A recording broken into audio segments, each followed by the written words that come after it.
So today I'm going to show you how to use rubber bands on dreads. So the first thing you have to determine is if the rubber band method is suitable for the dreadlocks in question. So I'm looking at Francesca's locks, and right here, because she has kind of fine hair but beautiful long locks, she's also getting a little splitting on the tips, which happens naturally. So and it's strong enough, it's not too weak, but it can be a little bit stronger. So I'm going to use the rubber band method just to give her a little bit more strength and to help it lock a little faster. So the first thing I'm going to do is take a small rubber band, pick up the lock that I actually want to strengthen and to speed the locking process up.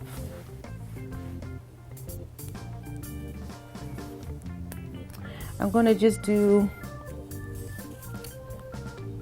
3 or 4 revolutions of twisting it and turning it and getting the band on there, because you don't want the band too tight.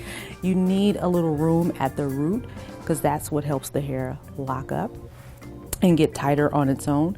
So you don't want to rush the actual process close to the scalp, but you do want to help it lock a little tighter as it gets a little longer. So we're going to leave this rubber band about right here, just as it's coming out of the root and into the lock. I'm going to take some of my twist and lock gel. I'm going to smooth down the lock and just kind of give it a twist and palm roll.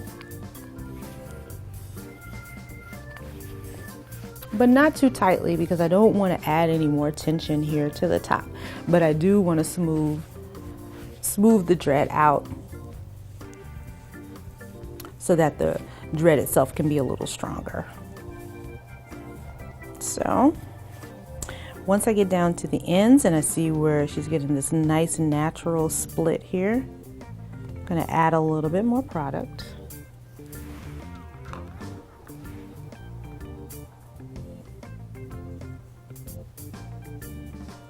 And then I'm going to tie off her ends with the rubber band also. And to blend these two pieces together,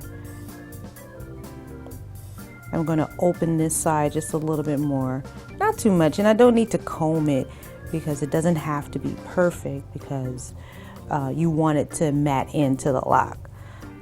But I do want to open it enough so it can spread and blend. And then I'll add the rubber band.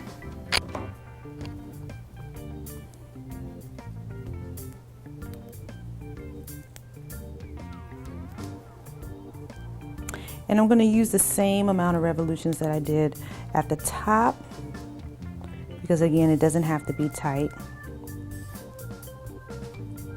Dreadlocks, they lock on their own, and something like this will just kind of assist in locking, but it's not going to force it to lock. It will just assist in the process.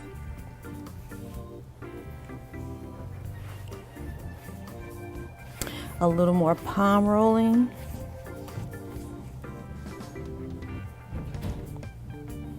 And these rubber bands can stay on for about 2 weeks to a month, unless you want the rubber band to lock into the dread itself.